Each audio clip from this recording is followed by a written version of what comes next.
நாம் தொடர்ந்து தியானித்து வருகிற தியானத்தினுடைய தொடர் போதனையிலிருந்து உங்கள் பரிசுத்த வேதாகமத்தை திறந்து எபிரேயர்கள் நிருபம் 10வது அதிகாரத்தை எடுத்துக் கொள்ளுங்கள்.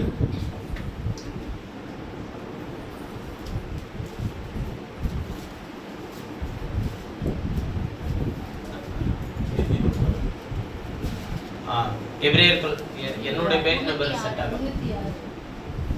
எபிரேயர்கள் நிருபம் 10வது அதிகாரம் 10வது வசனத்திலிருந்து 14வது வசனம் வரையிலும் யாராவது ஒருவர் வாசிக்கலாம். இயேசு கிறிஸ்துவினுடைய சரீரம் ஒரே தரம் பலியிடப்பட்டதினாலே அந்த சித்தத்தின்படி நாம் என்னாக்கப்பட்டிருக்கிறோம், பரிசுத்தமாக்கப்பட்டிருக்கிறோம். அன்றியும் எந்த ஆசாரியனும் நாள்தோறும் ஆராதனை செய்கிறவனாயும் பாவங்களை ஒரு காலம் நிவர்த்தி செய்யக்கூடாத ஒரே வித பலிகளை அநேகம் தரம் செலுத்தி வருகிறவனாயும் நிற்பான். இவரோ பாவங்களுக்காக ஒரே பலியை செலுத்தி என்றென்றைக்கும் தேவனுடைய வலது பாரிசத்தில் உட்கார்ந்து இனி தம்முடைய சத்துருக்களை தமது பாதபடியாக்கி போடும் வரைக்கும் காத்து கொண்டிருக்கிறார். ஏனெனில் பரிசுத்தமாக்கப்படுகிறவர்களை ஒரே பலியினாலே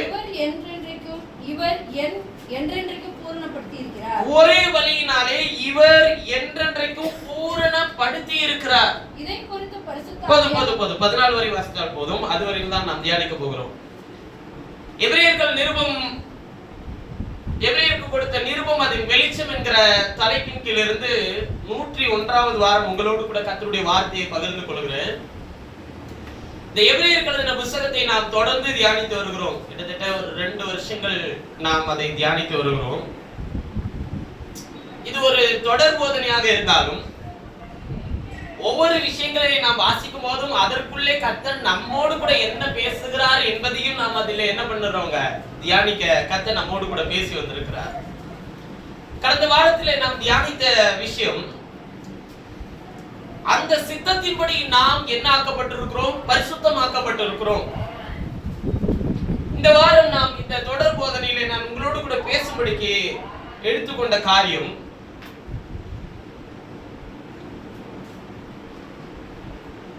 நம்மை பூரணப்படுத்தின ஒரே பலி என்கிறதை குறித்து உங்களோடு கூட பேச விரும்புகிறேன். நம்மை பூரணப்படுத்தின ஒரே பலி.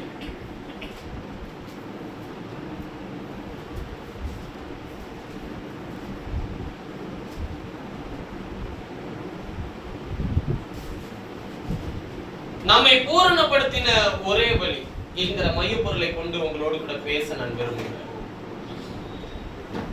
இதை தொடர்ந்து நாம் இன்னொரு வசனத்தை வாசிக்கலாம். 1 கொரிந்தியர் புத்தகம் 15வது அதிகாரம் 1 கொரிந்தியர் 15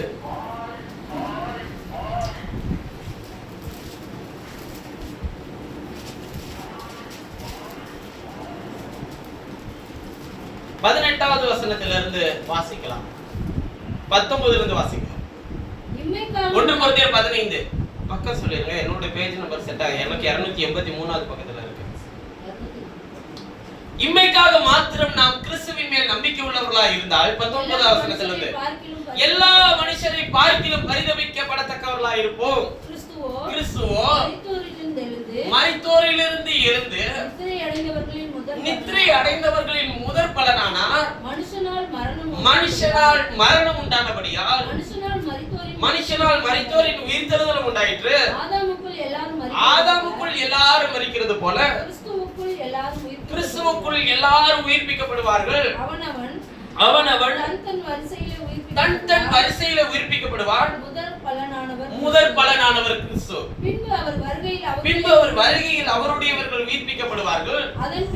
அதன் பின்பு முடிவு உண்டாகும். அப்பொழுது அவர் சகல துரைத்தனத்தையும் சகல அதிகாரத்தையும் வல்லமையும் பரிகரித்து தேவனும் பிதாவுமாய் இருக்கிறவருக்கு ராஜ்யத்தை ஒப்புக் கொடுப்பார். எல்லா சத்துருக்களையும் தமது பாதத்திற்கு கீழாக்கி போடும் வரைக்கும் அவர் ஆளுகை செய்ய வேண்டியது. எல்லா சத்துருக்கள் சகலத்தையும் தமது பாதத்திற்கு கீழாக்கி போடும் வரைக்கும் அவர் ஆளுகை செய்ய வேண்டியது. பரிகரிக்கப்படும் கடைசி சத்துரு மரணம். பரிகரிக்கப்படுகிற கடைசி சத்துரு என்னவா? மரணம். வாசிக்க கேட்ட இந்த வேத பகுதி இரண்டையுமே கர்த்தருடைய கரத்தில் ஒப்புக் கொடுக்கிறேன். ஏனென்றால் அவர் நமக்கு இதை வெளிப்படுத்தி தரவில்லை என்றால் ஒன்றையும் நாம் அதிலிருந்து விலகிக் கொள்ள முடியாது. பாருங்கள், இன்றைக்கு பரிசுத்தவான்களாகிய நாம் நம்முடைய மானசீகமான இந்த உலக பிரகாரமான வாழ்க்கையில ஜீவிக்கும் போது தேவைகள் என்பது எல்லாருக்கும் பொதுவானது. அது சிலருக்கு சரீரத்திலே பலவீனம் இருக்கலாம், அல்லது சரீர பிரகாரமான வாழ்க்கையில தேவைகள் இருக்கலாம், அல்லது பிரச்சனைகளில் இருந்து விடுதலையாக வேண்டும் என்கிற தேவை இருக்கலாம். மொத்தம் இது எல்லாமே நமக்கு என்னவாதாங்க இருக்கு? தேவைகளாக தான் இருக்கு. தேவை என்பது மனிதன் பிறந்ததிலிருந்து மரிக்கிற வரையிலும் எல்லாருக்கும் தேவை ஒன்று இருந்துகிட்டே தான் இருந்துட்டே இருக்கு. அது ஒவ்வொரு நபரை பொறுத்து, ஒவ்வொரு குடும்பத்தை பொறுத்து, ஒவ்வொருடைய வாழ்க்கை முறை பொறுத்து நமக்கு தேவைகள் வித்தியாசப்பட்டதா இருக்கிறது. ஆனால் தேவனுடைய சமூகத்திலே நாம் கூடி வரும்போது நாம் எல்லாருக்கும் தேவையானது ஒன்றே ஒன்றுதான். அவரை விட்டு எடுபடாத நல்ல பங்கை நாம் பெற்றுக்கொள்ள வேண்டும். அப்ப நாம் அவரோடு கூட வாசம் பண்ணுகிற அந்த ஒரு தேவையை நாம் அறிந்து கொண்டால், அந்த ஒரு தேவையை நாம் பெற்றுக்கொண்டால், இந்த உலகத்தில் நமக்கு இருக்கிற எல்லா தேவை காட்டிலும் அந்த தேவையை சந்திக்கிறவரை நாம் அடையும் போது அவர் எல்லாவற்றையும் நம்முடைய வாழ்க்கையில செய்து தர வல்லவராய் இருக்கிறார். பாருங்கள், ராத்திரி முழுவதும் பிரயாசப்பட்டு ஒன்றும் அகப்படவில்லை. அப்ப ஒன்றுமே அகப்படல, பிரயாசப்பட்டுமே ஆகிலும் உடைய வார்த்தையின்படி செய்கிறேன். அவன் எதையெல்லாம் இழந்தானோ அதை பெற்றுக் கொள்கிறான். அப்ப நாம் பிரயாசப்படுகிறதனுடைய பலனை சில நேரத்தில் நாம் அடையாமல் போகிறவர்களாக நாம் காணப்பட்டாலும், தேவன் தம்முடைய வார்த்தையை நமக்கு கொடுக்கும் போது அதனால் நாம் பலனடைந்தவர்களாய் அதை பெற்றுக் கொள்கிறவர்களாய் இருக்கிறோம். அப்ப நல்லா விளங்கிக்கோங்க. 1 கொரிந்தியர் புத்தகம் 15வது அதிகாரத்தில் வாசிக்கும் போது அவர் சொல்லுகிறார், 26வது வசனத்தை வாசிக்கும் போது, பரிகரிக்கப்படுகிற கடைசி சத்துரு மரணம். அப்ப இந்த உலகத்திலே நம்ம எதுவுமே பூரணப்படுத்துறது இல்ல. சரி, இன்றைக்கு நமக்கு ஒரு தேவை இருக்குன்னு வச்சுக்கோங்களேன். அந்த தேவையை சந்தித்த பிறகு சந்தோஷமாயிருமா? இல்ல, அடுத்து இன்னொரு தேவை இருக்கும். உங்களுக்கு புரியும்படிக்கு ஒரு விஷயத்தை சொல்றேன். நாம் எல்லாரும் இந்த உலகத்தில் பிறக்க வேண்டும் என்று நம்முடைய தாயார் தகப்பனார் பல கனவுகளோடு இருந்து எனக்கு ஒரு பிள்ளையை கத்த தரமாட்டாராங்கிற ஒரு ஏக்கங்களோடு இருந்து ஒரு பிள்ளையை பெற்றெடுத்திருப்பார். பிள்ளை பிறந்த பிறகு அதற்கு சுகத்தோடு பலத்தோடு அது இருக்க வேண்டும் என்கிற அடுத்த ஒரு தேவை வரும். அதன் பிறகு அதை எந்த ஸ்கூல்ல சேர்க்கணும்ன்ற ஒரு தேவை வரும். அப்புறம் அது ஸ்கூல் படிப்பெல்லாம் படிச்சு முடிச்சதுக்கு அப்புறம் அது இப்ப வேற ஸ்கூல் படிப்புன்னா சாதாரணமா இல்ல, அதுல எந்த ஸ்கூல்ல படிக்க வைக்கிறோம்ன்றதுல பஞ்சாயத்து இருக்கு இல்லையா? அது வந்து நமக்கு ஒரு பிரஸ்டீஜ் ப்ராப்ளம் வேற. ஸ்டேட் போர்ட்லாம் படிச்சா நம்மளுடைய தரம் என்ன ஆகிறது? அதனால நம்ம எந்த ஸ்கூல்ல படிக்க வைக்கணும்? ஒரு இன்டர்நேஷனல் ஸ்கூல்லையாச்சும் படிக்க வைக்கலாமா? அட்லீஸ்ட் ஒரு சிபிஎஸ்சிலையாச்சும் படிக்க வைக்கணுமா அப்படின்னு நம்ம நினைச்சுக்கிறோம். நீ எந்த ஸ்கூல்லனாலும் படிக்க வை, திரும்பி கல்லூரிக்கு வரும்போது திரும்பி எல்லாருமா தான் ஓடி ஆகணும். இங்க ஓட்டப்பந்தய தனித்தனி ரூட் எல்லாம் இல்ல, எல்லாருக்கும் ஒண்ணுதான். அப்ப நல்ல கவனிங்க, இப்படி தேவைகள் அடுத்தடுத்து இருந்துட்டே இருக்கு. சரி, படிச்சு முடிச்சவனே எந்த கல்லூரியில சேர்க்கிறது, என்ன படிக்க வைக்கிறது அடுத்து அப்படின்ற தேவை வந்துடுது. அப்புறம் அதை படிச்சு முடிச்சோடனே அப்புறம் எந்த வேலைக்கு போறது, அப்புறம் அந்த தேவை முடிஞ்சோடனே அப்புறம் அவனுக்கு ஒரு நல்ல கல்யாணம் பண்ணி வைக்கணும், அப்புறம் அந்த தேவை முடிஞ்சோடனே அப்புறம் அவனுக்கு ஒரு குழந்தை பிறக்கணும், அப்புறம் அந்த தேவை முடிஞ்சோடனே அப்படியே வளர்த்துக்கிட்டே போய் ஏதாச்சும் எந்த தேவையாச்சும் சந்திக்கப்பட்ட பிறகு நாம் சந்தோஷம் அடைஞ்சிருக்கிறோமா? அவ்வளவுதான், இது போதும், இது மட்டும் நடந்துருச்சுன்னா போதும் அப்படின்ற சந்தோஷம் நமக்குள்ள வந்துருமா? பூரணமான சந்தோஷம் இந்த தேவையில் எனக்கு கிடைச்சிருச்சு அப்படின்னு சொல்ல முடியுமா? முடியவே முடியாது. எந்த மனுஷனையும் பூரணமாய் திருப்திப்படுத்த முடியாது. அதனாலதான் அவர் சொல்றாரு, நம்மை சரிப்படுத்த, நம்மை பூரணப்படுத்த இந்த உலகத்தில் எதுவுமே இல்லை. ஆனால் நம்மை பூரணப்படுத்த, நம்மை பரிசுத்தப்படுத்த, நம்மை தகுதிப்படுத்த, நம்முடைய தேவையை சந்திக்க, உங்கள் எல்லாருக்கும் நிறைவான சந்தோஷத்தை கொடுக்க நமக்காக கிறிஸ்து இயேசு இந்த பூமியிலே மாம்சத்திலே வந்தபோது அவர் தம்மையே பலியாக ஒப்பு கொடுத்ததினால் அவர் உங்களுடைய எல்லா சந்தோஷத்துக்கும் அவர் பூரணமாய் இருக்கிறார். அவர் நம் எல்லாருடைய தேவைக்கும் அவர் காரணமாய் இருக்கிறார். நம்முடைய எல்லா தேவைக்கும் அவர்தான் ஆதாரமாய் இருக்கிறார்.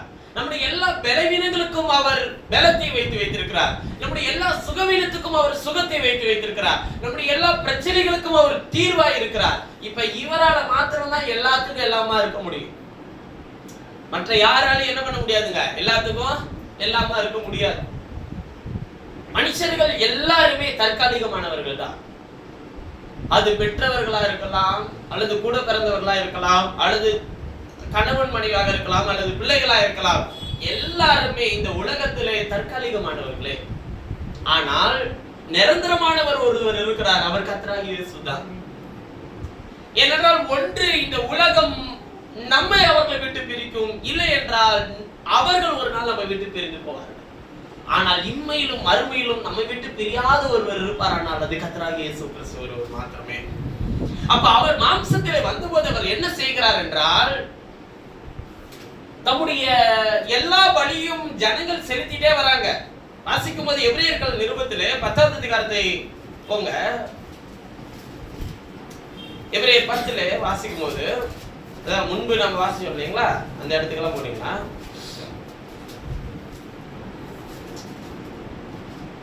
எட்டாவது வசனத்தை வாசிங்க பார்க்கலாம். எபிரேயர் 10:8. நியாயப்பிரமாணத்தின்படி செலுத்தப்பட்டு வருகிற பலிகளை குறித்து மேற்சொல்லியபடி பலியையும் காணிக்கையும் சர்வாங்க தகன பலியும் பாவ நிவாரண பலிகளையும் நீர் விரும்பவில்லை. அவைகள் உமக்கு பிரியமானதல்ல என்று சொன்ன பின்பு, தேவனே உம்முடைய சித்தத்தின்படி செய்ய இதோ வருகிறேன் என்று சொன்னார். இரண்டாவது நிலை நிறுத்துவதற்கு முதலாவதை நீக்கப்படுகிறார். பாருங்க, பலியை செலுத்திட்டே வராங்க.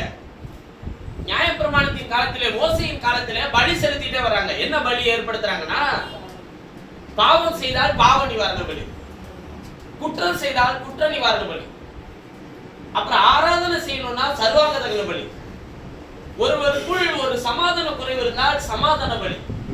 இப்படி எல்லா பலிகளையும் செலுத்திட்டே வராங்க. மோசே முதல் இயேசு வர வரையிலும் எல்லாரும், எல்லா தீர்க்கதரிசிகளும், எல்லா ராஜாக்களும் பலி செலுத்திட்டே வராங்க. இப்ப இந்த எந்த பலியுமே அந்த பாவ நிவாரண பலி செலுத்தும் போது பாவம் நிவர்த்தி செய்யப்படுது. ஆனா மன்னிக்கப்படுதான்னு கேட்டா இல்ல. குற்ற நிவாரண பலி செலுத்தும் போது குற்றம் நீக்கப்படுகிறது. ஆனால் குற்றம் மன்னிக்கப்பட்டதான்னு கேட்டா இல்ல. மறுபடியும் குற்றம் செய்தாலும் மறுபடியும் என்ன பண்ணணுங்க, வந்து பலி செலுத்தணும். இப்ப ஒரு சமாதானத்தை உண்டாக்க ஒரு பலி செலுத்தி, சமாதான பலியை செலுத்தி சமாதானம் ஆயிடுவாங்க. மறுபடியும் ஏதோ ஒரு சமாதான குறைவு வந்தால் மறுபடியும் என்ன பண்றாங்க, வந்து சமாதான பலி செலுத்தி ஆகணும். இப்படி பலியை நாள்தோறும் செலுத்திட்டு வராங்களாம். பாருங்க, அதே அதிகாரம் எபிரேயர் 10:11 வாசிக்கும் போது என்ன சொல்றாரு பாருங்க, படிங்க. அன்றியும் எந்த ஆசாரியனும் நாள்தோறும் ஆராதனை செய்கிறவனாயும் பாவங்களை ஒரு காலம் நிவர்த்தி செய்யக்கூடாத ஒரேவித பலிகளை, அதாவது என்னன்னா குற்ற நிவாரண பலி, பாவ நிவாரண பலி, சர்வாங்க தகன பலி இப்படின்ற ஒரேவித பலிகளை அநேகம் தரம் செலுத்தி வருகிறவனாயும் இருப்பான். நீங்க என்ன எத்தனை முறை நீ பாவம் செய்துட்டே வந்தாலும் உனக்கு ஒரே வித பலி தான். அப்ப இந்த ஆசாரியர் நாள்தோறும் என்ன செலுத்திட்டே வராங்களா, ஒரே வித பலிகளை செலுத்திட்டே வராங்க. ஆனால் 12வது வசனத்தை வாசிக்கும் போது சொல்றார், இவரோ பாவங்களுக்காக ஒரே பலியை செலுத்தி என்றென்றைக்கும் தேவனுடைய வலது பாரிசத்தில் உட்கார்ந்து இனி தம்முடைய சத்துருக்களை தமது பாதபடியாக்கி போடு வரைக்கும் காத்து கொண்டிருக்கிறார். போதும், என்ன சொல்றாரு படிங்க. பாவங்களுக்காக இவரோ, இயேசு கிறிஸ்துவோ, இவரோனா யாருங்க, இயேசு கிறிஸ்துவோ பாவங்களுக்காக ஒரே பலியை செலுத்தி, இனிமே மறுபடியும் எல்லாம் வந்து பலி செலுத்தலாம் தேவையில்லை, நான் ஒரே பலியா என்னை ஒப்பு கொடுத்துறேன். அப்ப ஒரே பலியை செலுத்தி என்னென்றைக்கு தேவனுடைய வலது பாரிசத்தில் உட்கார்ந்து, வலது பாரிசம் என்றால் வலது பக்கம், வலது பக்கத்தில் இயேசு அமர்ந்திருக்கிறார் என்று நாம் நினைத்துக் கொள்ளலாம். அப்படிதான் நம்ம படிக்கும்போது வலது பாரிசத்தினா வலது பக்கத்தில் அப்படின்ற மாதிரி நமக்கு தோணும். முதலில் வலது பாரிசம் என்று சொல்லும் போது தேவன் எப்படி இருக்கிறார், இப்ப நமக்கு ஒரு உருவம் இருக்கு, நமக்கு வலது பக்கம் இடது பக்கம் ஒன்று இருக்கு. இப்ப வலது பக்கத்திலே இருக்கிறார் அப்படின்னு சொல்லி சொன்னா நான் உருவமா இருக்கிறேன், எனக்கு இடது பக்கம் வலது பக்கம் இருக்கு. தேவன் எப்படி இருக்கிறார்? ஆவியா இருக்கிறார். அவருக்கு வலது பாரிசத்தில் என்று சொன்னால் அவருக்கு தான் உருவமே இல்லை. அவருக்கு என்ன வலது பக்கம் இடது பக்கம்? முதலில் அவர் தேவனுடைய வலது பாரிசத்தில் என்று சொன்னாலே தேவனுடைய மகிமையில் என்று அர்த்தம். தேவன் அழகாய் சொல்லுகிறார், தேவனுடைய ஒளியில இயேசு வலது பாரிசத்தில் நிற்கிறதை நான் காண்கிறேன். அந்த மகிமையான ஒளியில அந்த மகிமைக்குள்ளே அவர் இருக்கிறதை நான் பார்க்க முடிகிறது என்ற. இப்ப இயேசு மாம்சத்துல வந்த விஷயம் என்னன்னு கேட்டீங்கன்னா, அவர் மரித்து அடக்கம் பண்ணப்பட்டு உயிர் தெழுந்து அவர் ஒரு காரியத்தை இன்னும் செய்து முடிச்சிட்டாரா? பலி செலுத்துறதோட முடிஞ்சிருச்சா அப்படின்னு சொல்லி கேட்டா இல்ல, அவருடைய வேலை இன்னும் முடியல. என்ன பண்ணிட்டு இருக்கிறாருன்னு கேட்டா, என்றென்று பாவங்களுக்காக ஒரே பலியை செலுத்தி என்றென்றைக்கும் தேவனுடைய வலது பாரிசத்தில் உட்கார்ந்து, இதை உங்களுக்கு நான் நிரூபிக்கணும்னா இன்னும் வலது பாரிசத்தை குறித்து பேசணும்னால நான் தனியா பேச முடியும். ஏன்னா ஸ்தேவான் அப்படி சொன்ன உடனே தான் இயேசுவை எப்படி நீ தேவன் என்று சொல்லலாம் சொல்லிதான் அவர் மேல் கல்லெறிஞ்சாங்க. புரியுதுங்களா? வலது பாரிசம்னு கேட்டா யூதர்களுக்கு நல்லா தெரியும் அது தேவனுடைய மகிமை என்று. ஏன்னா ஓங்கிய புயத்தினாலும் பலத்த கரத்தினாலும் இஸ்ரவேலர்களை வழிநடத்தி வந்தார் என்று சொல்லும்போது அந்த பலத்த கரம் இதெல்லாமே ஒரு அடையாள குறியீட்டு சொல்லுன்னு சொல்லுவாங்க. இப்ப தலை சுத்துதுன்னு நீங்க சொல்லுவீங்க இல்லையா? தலை சுத்துதுன்னா தலை எப்படி சுத்துதா? ஏன் சொந்த கால்ல நிப்ப அப்படின்னா அப்புறம் என்ன வேற எதுவும் கால் வாங்கிட்டு வர முடியுமா? இது என்ன இந்த மாதிரி வார்த்தைகள் என்ன பேருங்க? ஒரு குறியீட்டு சொல். எனக்கு அப்படி இருக்கு, எனக்கு இது மாதிரி நான் நிக்கணும்னு ஆசைப்படுறேன், யாரையும் நம்பாம அப்படி சொல்லாம நான் என் சொந்த காலையில நிப்பேன் அப்படின்னு சொல்லுவோம். தலை சுத்துது அப்படின்னா தலை அப்படி 360 டிகிரில சுத்தல, அப்படி இருக்கு. அப்ப நல்ல விளக்கிக்கோங்க, வலது பாரிசம் வலது பக்கத்தில் என்று அல்ல. தேவன் என்ன? தேவன் ஆவியா இருக்கிறார். அவர் ஒருவனும் ஒரு காலம் கண்டதில்லை, கண்டு உயிரோடு இருந்ததும் இல்லை. தேவனுடைய வல்லமையே இவர்தான். தேவன் தன்னைத்தானே வெறுமையாக்கி அடிமையின் ரூபம் எடுத்து மனுஷர் சாயல் ஆனார். வேதத்திலே வாசிக்கும் போது 1 தீமோத்தேயு 3:16 வாசிக்கும் போது அவர் சொல்லுகிறார், அன்றைய தேவ பக்திக்குரிய ரகசியமானது யாவர் ஒப்புக்கொள்கிறபடியே தேவன் மாமிசத்திலே வெளிப்பட்டார். அப்ப மாம்சத்திலே இவர் வந்த வேலை என்னன்னா, எல்லா பலியையும் இதற்கு முன்பு செய்துட்டு இருந்த பலியையும் காணிக்கை எல்லாத்தையும் ஒழிய பண்ணிட்டு இவர் ஒரே பலியினாலே பலியாகி, சரி இவர் தேவனாயிட்டாருன்னு சொல்லல, வலது பாரிசத்தில் இருக்கிறார். ஏன் அப்படின்னு கேட்டா இன்னும் வேலை இருக்குங்க. இதுதான் இன்னைக்கு செய்திய 13வது வசனத்தில் வாசிக்கும் போது சொல்றாரு பாருங்க, இனி தம்முடைய சத்துருக்களை தமது பாதபடியாக்கி போடு வரைக்கும் காத்து கொண்டிருக்கிறார். ஏன் இன்னும் வெயிட் பண்ணணும்? இவர்தான் வேலையை முடிச்சிட்டாரு. இயேசு மாம்சத்துல வந்த வருகையே நிறைய பேருக்கு பல கேள்விகளை உண்டாக்கிருக்கு. அது எப்படி தேவன் மாம்சத்துல வர முடியும்? ஒரு தேவனா மாம்சத்துல இருக்கு, ஒரு மனுஷனா வரலாம், ஒரு தேவன் இல்லையா? இயேசு மனுஷத்தில் வரும்போது அப்ப எல்லாத்தையும் விட்டுட்டு தேவன் மாம்சத்துல வந்திருக்கிறார் என்றார். அப்ப உலகத்தை இயக்கி கொண்டிருந்தது யார் என்று கேட்பார். இயேசு மனிதனா என்று கேட்டால் மனுஷத்தில் வரும்போது அவர் ஒரு மனிதன். இயேசு தேவனா என்று கேட்டால் அவர் அவருக்குள்ளே அவர் அனைத்து தன்மைகளிலும் என்னவா இருக்கிறார்? தேவனாகவே இருக்கிறார். வாசிக்கலாம் கொலோசியர்கள் நிருபம் 2வது அதிகாரம் 7வது வசனத்தை வாசிக்க பார்க்கலாம். கொலோசியர் 2:7. நீங்கள் போதிக்கப்பட்டபடியே 2:9 வாசிங்க. அப்ப கொலோசியர் ஏனென்றால் தேவத்துவத்தின் பரிபூரணம் எல்லாம் அப்படின்னா என்ன? தேவனுக்குரிய எல்லா விஷயமும் அவர் நம்ம அதிசயமானவர், ஆலோசனை கர்த்தர், வல்லமையுள்ள தேவன், நித்திய பிதா, சமாதான பிரபு, இப்படி பல தன்மை இருக்கு தேவனுக்கு. எல்லா தன்மையும் உள்ளடக்கினவராய் எந்த பிரகாரமாக? சரீர பிரகாரமாக அவருக்குள் வாசமா இருந்தது. அவர் சரீரத்தில் மனிதனாக இருந்த போதிலும் அவர் சரீரத்திற்குள்ள என்னவாக தான் இருந்தாருங்க? அவர் தேவனாகவே இருந்தார். பாருங்க, அவர் தேவன் என்று இயேசு மாம்சத்தில் இருக்கும்போது அவர் சொன்னாரா வாயை திறந்து அப்படின்னா பல இடத்துல அவர் சொல்லி இருக்கிறாரு.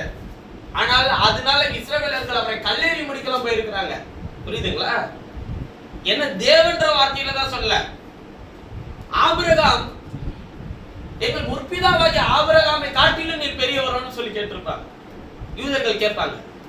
அதுக்கு அவர் சொல்வாரு, ஆபிரகாம் உண்டாகிறதுக்கு முன்னமே நான் இருக்கிறேன்னு அவர் சொல்லியிருப்பார்.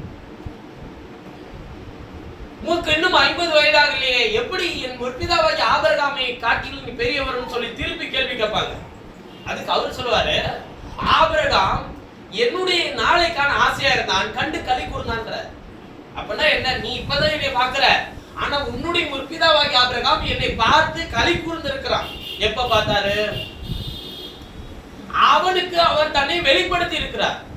எப்பொழுது என்றால் ஈசாக்கை பலிபீடத்தின் மேல் கிடத்தின போது ஒரு ஆட்டுக்குட்டியாக வெளிப்படுத்தி இருக்கிறார். லோத்தை பிடித்துக் கொண்டு போகும்போது சோதோமின் ராஜாவின் லோத்தை விடுதலை செய்து வரும்போது ஒரு மெல்கிசேதேக்காக சாலேமின் ராஜாவாக அவனுக்கு வெளிப்படுத்தி இருக்கிறார். மம்ரேயின் சமபூமியில ஒரு புருஷனாக அவனுக்கு தன்னை வெளிப்படுத்தி இருக்கிறார். இப்படியெல்லாம் தேவனை ஆபிரகாம் கண்டு இருக்கிறார். காணக்கூடிய விதத்தில். அப்ப நல்ல கவனிங்க, தேவன் மனுஷனிடத்தில் இடைப்படுகிறதற்கென்ற கர்த்தர் என்கிற தன்மைக்குள் அவர் வாசம் பண்ணுகிறவராய் இருந்தார். அதனாலதான் அவர் பழைய ஏற்பாடு முழுசு சொன்னாரு, இஸ்ரவேலை கேள், உன் தேவனாகிய கர்த்தர் ஒருவரே கர்த்தர். என்னை என்று உங்களுக்கு வேற தேவர்கள் உண்டாயிருக்க வேண்டாம். அப்ப தேவனுடைய பிள்ளைகளாகிய நாம், அவர் தேவனுடைய வலது பாரசத்தில் அவர் இருக்கிறார் என்று சொல்லும்போது அந்த மகிமையிலே அவர் வாசம் பண்ணுகிறார் என்ற அர்த்தம். எதுக்காக அவர் இன்னும் வெயிட் பண்ணிட்டு இருக்கிறாரு அப்படின்னு சொல்லி கேட்டா அவர் சொல்றாரு, காத்து கொண்டு இருக்கிறாருன்றாரு. எதுக்கா? இனி தம்முடைய சத்துருக்களை தமது பாதபடியாக்கி போடு வரைக்கும். கவனிங்க, உங்க எல்லாரையும் பூரணப்படுத்தணும்னா, நம்ம எல்லாம் பூரணப்படுத்துறதுன்னா என்னங்க? மகிமையில எடுத்துக்கொண்டு போகணும்னா. பூரணம் என்று சொன்னால் இந்த உலகத்திலே பிறந்த எல்லாருமே பாவத்தில் தான் பிறந்தோம். பக்தனாகிய தாவீது சொல்லுகிறார், என் தாய் என்னை பாவத்தில் கர்ப்பந்தரித்தால் நான் துர்க்குணத்தில் உருவானேன். நான் பிறக்கும் போதே யாரும் பரிசுத்தவான்கள் அல்ல, நான் பிறக்கும் போதே எல்லாரும் நீதிமான்கள் அல்ல. இயேசுவை விசுவாசிக்கிற விசுவாசத்தினாலே தேவன் நம்முடைய பாவங்களை மன்னித்து நம்மை பரிசுத்தவான்களாய் மாற்றி இருக்கிறார். பரிசுத்த வார்த்தையை நமக்கு கொடுத்து நம்மை நீதிமான்களாக வழி நடத்துகிறார். நீதியின் பாதையிலே அவர் நம்மை நடத்துகிறார். பக்தனாகிய தாவீது சங்கீதம் 23வது சங்கீதத்தோட சொல்லும்போது சொல்லுகிறார், தமது நாமத்து நிமித்தம் அவர் என்னை எந்த பாதையில நடத்துகிறார்? நீதியின் பாதையில நடத்துகிறார். அவர் உங்களை நீதியின் பாதையில நடத்துகிறதுனாலே நீங்களும் நானும் நீதிமான்கள். நீதிமான்களாய் வாழ்கிறதுனாலே நீதிமான்கள் அல்ல, அவர் நடத்துகிறதுனாலதான் நாம் நீதிமான்கள். நீதி பாதை எதுனே தெரியாம நம்ம நடக்கிறதெல்லாம் நீதி, நாம செய்யறதெல்லாம். இப்ப யார் பேச்சு கேளுங்களேன், நீங்க இது செஞ்சது தப்பு தானேன்னு கேட்டா யாராச்சும் ஒத்துப்பாங்களா? யார்கிட்டயாச்சும் போய் தவறை தெரியாம செய்துட்டேன்னு சொல்லுவாங்களா? சொல்லுவாங்க. தெரியாம தான் செஞ்சேன்னு சொல்லுவாங்க. யாருக்காச்சும் தெரியாம செஞ்சிருப்பாங்களா? தெரியாம ஒருத்தர் செய்யறதில்ல, எல்லாமே தெரிஞ்சிருக்கும். ஆனால் அதனுடைய விளைவு என்ன என்பது யாருக்கு என்ன பண்றது தெரியாது. ஆனால் அதனுடைய விளைவு எல்லாமே உலகத்திலே நமக்கு கிடைக்கிற விளைவு எல்லாமே மரணத்தை நோக்கி தான் நடத்துகிறது. ஆனால் நீதியின் பாதையிலே சுகம் உண்டு, ஜீவன் உண்டு. அதன் பாதையிலே மரணமே இல்லை. 13வது வசனத்துல அவர் சொல்றார், இனி தம்முடைய சத்துருக்களை தமது பாதபடியாக்கி போடும் வரைக்கும்ன்றார். இந்த வசனத்தை நான் உங்களுக்கு வியாக்கியானம் பண்ணுகிறதற்கு முன்பாக ஒரு வசனத்தை வாசிக்கலாம். எபேசியர் எழுதின நிருபம், அப்பதான் நான் சொல்றது உங்களுக்கு புரியும். எபேசியர் எழுதின நிருபம், அப்போஸ்தலனாகிய பவுல் எபேசியர் எழுதின நிருபம் 1வது அதிகாரம்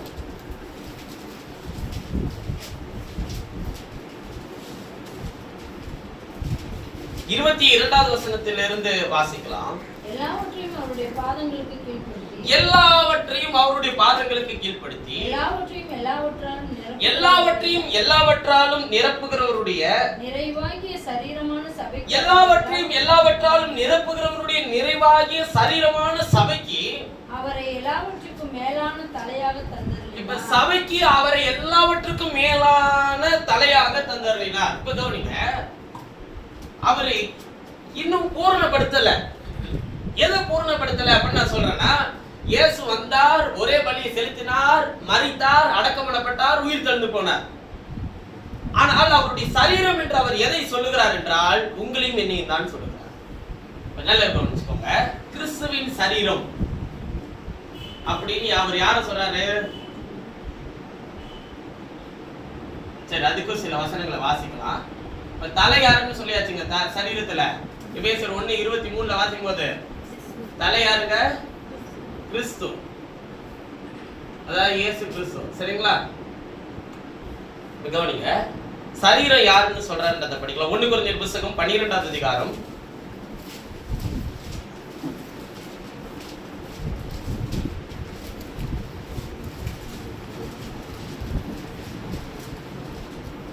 27வது வசனத்தை வாசிங்க. 1 கொரிந்தியர் 12வது அதிகாரம் 27வது வசனம். நீங்களே கிறிஸ்துவின் சரீரமாயும் தனித்தனியே அவைகளுமாய் இருக்கிறீர்கள். தனித்தனியே என்னவாயும் இருக்கிறீர்கள்? அவைகளாயும் இருக்கிறீர்கள். நீங்கள் தான் கிறிஸ்துவின் சரீரம். இப்ப சரீரம் யார சொல்றாரு? சபையாகிய நம்மை. நீங்களே கிறிஸ்துவின் சரீரமாயும் தனித்தனியே அவைகளாயும் இருக்கிறீர்கள். இப்ப ஒரு மனுஷனுடைய சரீரத்தை எடுத்துக்கொள்ளுங்கள். இந்த சரீரத்துல தலை யாரா இருக்கிறாருங்க? அவர் சொல்றாரு, என்னுடைய சரீரம் யாருங்க? நான் எடுத்துக்கொள்ளப்பட்டு போன அந்த சரீரத்தை சொல்ல, என்னுடைய சரீரத்தை நான் இங்க விட்டுட்டு தான் போயிருக்கிறேன். அந்த சரீரம் யாருன்னு சொல்றாருன்னா நீங்க தான்றாரு. அப்ப அவர் மாத்திரம் தான் எடுத்துக்கொள்ளப்பட்டு போயிருக்கிறாரு. அதாவது தலையாகிய கிறிஸ்து மாத்திரம் தான் எடுத்துக்கொள்ளப்பட்டு போயிருக்கிறார். ஆனா அவர் சொல்றாரு, என்னுடைய சரீரம் நீங்கள் தான்றார். நீங்களே கிறிஸ்துவின் சரீரமாயும் தனித்தனி என்னவாயும் இருக்கிறீர்கள்? அவயங்களாயும் இருக்கிறீர்கள். அவயங்கள் தான் என்னங்க? இப்ப இந்த அவயங்கள், இந்த உறுப்புகள் சொல்லுவோம் இல்லையா, உடல்ல இருக்கிற என்னுடைய சரீரத்தின் அவயங்கள் இருக்கு இல்லையா, இந்த அவயங்கள் என்னோடு கூட பிறந்ததா இல்ல சேர்க்கப்பட்டதா? பிறந்தது, சேர்க்கப்பட்டதல்ல, உறுப்பினர் இல்லை. இந்த அவயம் என்னுடைய குடும்பத்தின் உறுப்பினர் அல்ல. இப்ப என்னுடைய தாயார், என்னுடைய தகப்பனார், என்னுடைய மனைவி, என்னுடைய சகோதரன், இவர்கள் எல்லாருமே என்னுடைய குடும்பத்தின் உறுப்பினர்கள். இவர்கள் சேர்க்கப்படுவார்கள், பிரிக்கப்படுவார்கள். ஆனால் என் அவயங்கள் என்னோடு கூட பிறக்கிறது, என்னோடு கூட மரிக்கிறது. சரிதானே? அவயங்கள் பிறக்க முடியும், என்னோடு கூட மரிக்க முடியும். நான் என் தலை என்ன கட்டளை எடுக்கிறதோ அது செய்ய வேண்டிய பொறுப்பு தான் எதுக்கு இருக்குங்க? அவங்களுக்கு இருக்கு. நான் எதை பார்க்கிறேனோ அதன் காரியத்தை தொடர்ந்து போக வேண்டியதான் என்னுடைய அவயத்தினுடைய வேலை, என்னுடைய காலினுடைய வேலை. நான் எங்கு செல்ல வேண்டும் என்று என்னுடைய சிந்தை தீர்மானிக்கிறதோ அதன் பாதையில போக வேண்டியது என்னுடைய அவயத்தினுடைய வேலை.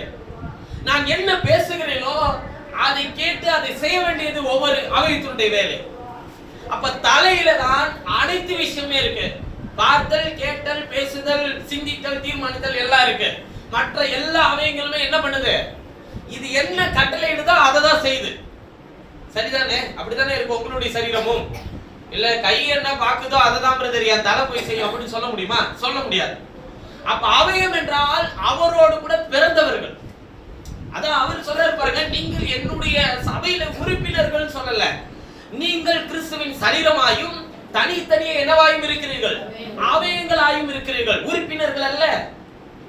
உறுப்பினர் அட்டை கொடுத்து சேர்த்துக்க முடியாது. உறுப்பினர்கள் அல்ல, உறுப்பினர் கார்டு அல்ல. இங்கே தேவனுடைய சபையிலே கிறிஸ்துவின் காணக்கூடாத இந்த சரீரத்திலே நீங்களும் நானும் உலகம் முழுவதிலும் இருக்கிற எத்தனையோ பேர் ஆண்டவரை உள்ளத்தில் உண்மையாய் விசுவாசிக்கிற வார்த்தையை பின்தொடர்கிற எத்தனை பேர் அவருடைய சரீரமாகிய சபையிலே அவைகளாய் இருக்கிறார்கள். இந்த சர்ச்சுக்கு ஒரு பேரை வச்சு, அதாவது நம்ம கூடி வர இந்த ஜெப கூடாரத்துக்கு ஒரு பேர் வச்சு, இந்த சர்ச்சு இங்க இருக்குங்க போங்க அப்படின்னு சொல்லலாம். இந்த சர்ச்சு தான் மறுரூபமாக, மற்ற இடம் எல்லாம் மறுரூபமாகாதுன்னு சொன்னா இந்த கட்டடம் போகாது. இந்த கட்டடம் இங்கேதான் இருக்கும். சபைன்னு அவர் சொல்றது யார? உங்களையே தான்.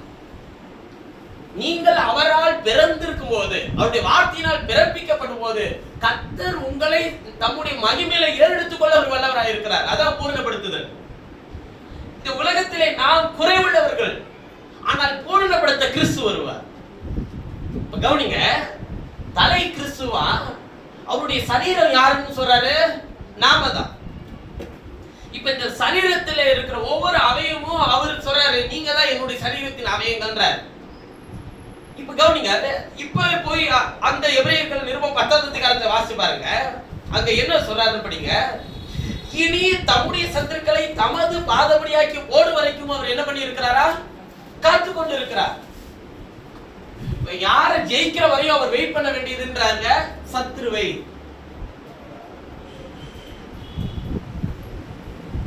இப்ப சத்துருன்னு அவர் யார சொல்றாரு? 1 கொரிந்தியர் 15ஆம் அதிகாரம் 26ஆவது வசனத்தை வாசிக்கும் போது 1 கொரிந்தியர் 15:26 சத்துருன்னு யார சொல்றாரு? பரிகரிக்கப்படுகிற கடைசி சத்துரு யாரா? மரணம். மரணம். மரணத்துக்கு அதிகாரி யாரு? பிசாசு. சத்துரு யார சொல்றாரு? பிசாசை. நல்லா கவனிச்சுக்கோங்க. இனி தம்முடைய சத்துருக்களை தமது பாதபடியாக்கி போடு வரைக்கும் அவர் காத்து கொண்டிருக்கிறார்னு சொல்லி எபிரேயர் 10ல வாசிக்கிறீங்க. இப்ப அவருடைய சரீரத்திலே தலை அவர். சரீரம் யாருன்னு சொல்றாரு? நாம தான். இங்க சத்துரு யாருன்னு சொல்றாரு? பிசாசை. அதாவது மரணத்தை உண்டாக்குகிற பிசாசு. இப்ப கவனிங்க, கடைசி சத்துரு மரணம். இந்த மரணத்தை ஜெயிக்கிற வரையிலும் அவர் உங்களை ஆளுகை செய்ய வேண்டியதுன்றார். 1 கொரிந்தியர் 15:25 வசனத்தை நீங்க வாசிக்கும் போது கூட அவர் சொல்லுகிறார். வாசிங்க பார்க்கலாம். 1 கொரிந்தியர் 15:25 26க்கு மேல உள்ள வசனத்தை வாசிங்க. எல்லா சத்துருக்களையும் தமது பாதத்திற்கு, உங்கள் பாதத்துக்குன்னு சொல்ல, தமது பாதத்திற்கு கீழாக்கி போடு வரைக்கும் அவர் ஆளுகை செய்ய வேண்டியது. அவர் ஆளுகை செய்ய வேண்டியது. அப்ப என்ன செய்யறாரா? அவர் உங்களை ஆளுகை செய்கிறார். அவர் ஆளுகை செய்ய வேண்டியதுன்றாரு. இப்ப பாருங்க, சத்துருன்னா நமக்கு யாரு தெரியும்? நீங்க சத்துருன்னு யார சொல்லுவீங்க? நம்மளோடு இருக்கிறவங்க, உன் வீட்டார உனக்கு சத்துரு, கூட இருக்கிறவங்க எல்லாம் சத்துரு. அப்புறம் நமக்கு யாரெல்லாம் எதிரா இருக்கிறாங்களோ அவங்கலாம் சத்துரு. பாருங்க, நல்ல கவனிச்சுக்கோங்க. தேவர்கள் என்றால் தேவ வசனத்தை பெற்றுக்கொண்டவர்கள் தேவர்கள். சத்துரு என்றால் தேவ வசனத்துக்கு எதிரானவர்கள் சத்துரு. புரியுதுங்களா? பேதுருவே ஒரு டைம் ஒரு பிசாசை பின்னாக போ சாத்தானேன்னு அவன சொன்னார். தேவனுக்கு ஏற்றவைகளை சிந்தியாமல் மனுஷனுக்கு ஏற்றவைகளை சிந்தித்தபடினா. அப்ப தேவனுக்கு ஏற்றதை சிந்திக்கும் போது அவனை குறித்து என்ன சொன்னார்? மாம்சமும் இரத்தமும் இதை உனக்கு வெளிப்படுத்தல, பரலோகத்தில் இருக்கிற என் பிதா இதை உனக்கு வெளிப்படுத்தினார்னு சொன்னார். அப்ப நல்ல கவனிங்க, ஒரே மனுஷன் தேவனுடைய வெளிப்பாட்டை பெற்றுக்கொண்ட போது அவனை சொல்கிறார், நீ பாக்கியவான்ற. அதே அதிகாரத்தில் தேவனுக்கு ஏற்றதை அவன் சிந்திக்காமல் மனுஷனுக்கு ஏற்றதை அவன் சிந்தித்த போது அவன் என்ன சொல்றாரு? பின்னாக போ சாத்தான் என்றார். அப்ப சத்துருக்கள் என்று சொல்லும் போது தேவனுடைய வசனத்துக்கு எதிரான சிந்தனை கொண்டவர்கள். புரியுதுங்களா? அது சில நேரத்தில் நம்முடைய சிந்தனை கூட தேவ வசனம் என்னன்னு தெரியாம நாம் அதற்கு எதிராய் சிந்திக்கும் போது நாமே நமக்கு சத்துருக்களாய் சில நேரத்தில் இருப்போம். ஆனால் அவர் சொல்லுகிறார், கடைசி சத்துரு என்னவா? மரணம். பரிகரிக்கப்படுகிற கடைசி சத்துரு, அதாவது அழிக்கப்பட வேண்டிய கடைசி சத்துரு மரணம். இந்த மரணத்தை நீங்க அழிக்கு தமது பாதத்திற்கு கீழாக்கி போடு வரைக்கும் நான் உங்களை என்ன செய்வேன்றாருங்க? ஆளுகை செய்வேன்றார். அதுக்காக காத்துக்கிட்டு இருக்கிறேன்றார். இப்ப யாருக்காக அப்படின்னு சொல்லி கேட்டா, இப்ப பிசாசு அவர் ஜெயிச்சாரா இல்லையா அப்படின்னு சொல்லி முதல்ல படிக்கும். சரிங்களா? அப்புறம் தான் நமக்கு அவர் சொல்றது புரியும். எபிரேயர் 2ஆம் அதிகாரத்துக்கு போங்க. எபிரேயர் 2 14வது வசனத்திலிருந்து வாசிக்கலாம். 14 எபிரேயர் 2:14 ஆதலால் பிள்ளைகள் மாம்சத்தையும் இரத்தத்தையும் உடையவர்களாய் இருக்க, பிள்ளைகள் மாம்சத்தையும் இரத்தத்தையும் உடையவர்களாய் இருக்க, அவரும் அவர்களைப் போல மாம்சத்தையும் இரத்தத்தையும் உடையவரானார். பிள்ளைகள்னா யார சொல்றாரு? உங்களையே. நீங்கள் மாம்சத்தையும் இரத்தத்தையும் உடையவர்களாய் இருக்கிறபடினால், நீங்க மாம்சத்தையும் இரத்தத்தையும் உடையவர்களாய் இருந்ததனால தாங்க தேவன் மாம்சத்தையும் இரத்தத்தையும் உடையவராய் வந்தார். மரணத்துக்கு அதிகாரியாகிய பிசாசானவனை நமது மரணத்தினாலே அழிக்கும்படிக்கும், அவருடைய மரணத்தினாலே அழிக்கும்படிக்கும், ஜீவகாலமெல்லாம் மரண பயத்தினாலே அடிமைத்தனத்துக்குள்ளானவர்கள் யாவரையும் விடுதலை பண்ணும்படிக்கும் விடுதலை பண்ணும்படிக்கும் அவர் அப்படியானார். இப்ப இயேசு மரிச்சார் இல்லையா? இயேசுவினுடைய மரணத்தினால யாரை ஜெயிக்கிறதுக்கு அவர் வந்தாரா? பைபிள் தெளிவா சொல்லுது, பிசாசு தமது மரணத்தினாலே, மரணத்துக்கு அதிகாரியாக பிசாசானவனை தமது மரணத்தினாலே அழிக்க முடிக்கின்றார். இயேசு மரிக்கும் போது யார் அழிச்சாருங்க? தமது மரணத்தினாலே பிசாசை, மரணத்துக்கு அதிகாரியாகிய பிசாசை அவர் சிலுவையில் அழித்தார். நல்ல விளங்கிக்கோங்க. அப்ப இவர் மரணத்தை ஜெயித்தார்னா அப்புறம் ஏன் அவர் இன்னும் சொல்றாரு பரிகரிக்கப்படுகிற கடைசி சத்துரு மரணம் ஏன் சொல்றாரு? இப்ப இவரு ஜெயிச்சிட்டாருங்க, அவருடைய பிள்ளைன்னு சொல்றதான நாம இன்னும் ஜெயிக்கல. இவர் சிலுவையில் அவருடைய மரணத்தினால் அவனை சிலுவையில் ஜெயித்தார். இவருடைய மரணத்தினால் பிசாசை ஜெயிக்கும்படிக்கு அவர் மரித்தார். ஜீவ காலமெல்லாம் மரண பயத்தில இருந்த உங்களையும் என்னையும் விடுதலை பண்ணும்படிக்கும் அவர் அப்படியானார். இப்ப இவர் ஜெயிச்சிட்டாருங்க சிலுவையில. இப்ப அவர் சொல்றாரு, நான் மட்டும் ஜெயிச்சுட்டு போயிட்டா பத்தாது, ஏன்னா என்னுடைய சரீரத்துல இன்னைக்கு யாரை வச்சிருக்கிறார்? உங்களை வச்சிருக்கிறார். அப்ப அவருடைய சரீரத்தில் நான் ஜெயிச்சிட்டேன், தலை ஜெயிச்சாச்சு. இப்ப என் சரீரம் என்ன பண்ணணும்? அவருடைய சரீரத்துல அவயங்கள் யாரு? நாம தான். இப்ப அவரு என்ன சொல்றாருன்னா, நீங்கள் அவனை ஜெயிக்கிற வரையிலும் நான் உங்களை ஆளுகை செய்வேன். அப்ப எப்பொழுதெல்லாம் பிசாசை உலகத்திலிருந்து உங்களை, அதாவது தேவனை விட்டு உங்களை பிரிக்க முயற்சி செய்கிறானோ, எப்பொழுதெல்லாம் உங்களை நீ வந்து குறைவுள்ளவன், நல்ல விளங்கிக்கோங்க, பிசாசு மாத்திரம் தான், உலகத்தின் அதிபதி மனிதர்கள் மாத்திரம் தான் உங்கள்ட்ட இருக்கிற குறையை சுட்டி காட்டிட்டே இருப்பாங்க. இது குறை, இது குறை, இது குறை, இதெல்லாம் எப்படி நீ சரிப்படுத்தும், இதெல்லாம் சரிப்படுத்த உன் ஜீவியமே பத்தாது, இதெல்லாம் எப்போ உன்னுடைய வாழ்க்கையில சரியாகும் இப்படின்னு சொல்லிட்டே இருப்பாங்க. பாருங்களேன், நீங்களே உட்கார்ந்து யோசிங்களேன், என்னைக்காச்சும் நம்ம வாழ்க்கையில நடந்த நல்ல விஷயங்களை நினைச்சு நம்ம ஒரு நாளாச்சும் சந்தோஷப்பட்டிருப்போமா? நாளைக்கு என்ன நடக்க போகுது அப்படி நினைக்கிறக்கூடிய எண்ணங்களே நமக்குள்ள வராது. எப்போதுமே நமக்கு நாளைக்கு என்ன குறை இருக்கு, இவங்க நம்மள என்ன நினைப்பாங்க, இவங்க நம்மளை பத்தி என்ன சொல்லி இருக்கிறாங்க, இப்படின்ற குறைகளை மாத்திரமே நம்முடைய கண்ணுக்கு முன்னாடி காட்டிக்கிட்டே இருப்பான். கையொந்தலமாய் பிடிக்கப்பட்ட உபச்சார ஸ்திரீ இயேசுவினிடத்தில் கொண்டு வந்து நிறுத்தும் போது, ஆண்டவரே இவள் குற்றம் பிடிக்கப்பட்டால், இவள் பிடிக்கப்பட்டால் இவளை கல்லெறிந்து கொலை செய்ய வேண்டும் என்று நியாயப்பிரமாண புத்தகத்தில் சொல்லி இருக்குன்னு சொல்றாரு. இயேசு அழகா சொல்றாரு, உங்களிடத்தில் எவன்கிட்ட பாவம் இல்லையோ முதல்ல கல்லெறின்றார். இப்ப இவர்கிட்ட பாவம் இல்ல, அவர் கல்லெறிஞ்சி கொண்டிருக்கலாம்ல. அவரை மற்ற எல்லாரும் கல்ல கீழே போட்டு போயிட்டான், கல்லெறியணும்னு வந்தவெல்லாம் கல்ல கீழே போட்டு போயிட்டான். ஆனா இயேசு என்ன பண்றாரு? அவர் தரையில குனிஞ்சு எழுதிட்டே இருக்கிறார். அவள் கிட்ட வருகிறார். வரும்போது அவளை பார்த்து சொல்றாரு, போய் நீ பாவம் செய்யாத. அவர் குற்றத்தை சுட்டி காட்டுகிறவர் இல்ல, குற்றத்தை மன்னித்து வழி காண்பித்து இனி எதை செய்யாத. அப்படின்னா என்ன, நீ எத்தனை முறை செஞ்சுட்டு வந்தாலும் நான் அவனை ஏத்துப்பேன் அப்படின்ற மாதிரி சொல்ல, இனி எதை செய்யாத, நான் குற்றத்தை பார்க்கலப்பா விட்டு, அதை நான் ஆண்டவர் மாதிரி மன்னிக்க யாராலும் முடியாது. சொல்றாரு, உன் பாவங்கள் சிவேர் என்றால் வெண்பஞ்சை நான் போல மாற்றி போனேன். உன் பாவங்கள் கிழக்குக்கும் மேற்குக்கும் எவ்வளவு தூரமோ அவ்வளவு தூரத்தை நீ கணக்கு பண்ணிக்க, அவ்வளவு தூரமா உன்னை விட்டு நான் அகற்றிட்டேன். கடலின் ஆழத்துல அதை போட்டு விட்டுற, அது திரும்பி நான் அதை நினைக்கிறது கூட இல்ல. அப்ப ஆனால் உலகத்தின் அதிபதி என்ன பண்ணுவா? திரும்ப திரும்ப அதை ஞாபகப்படுத்திட்டே இருப்பான்.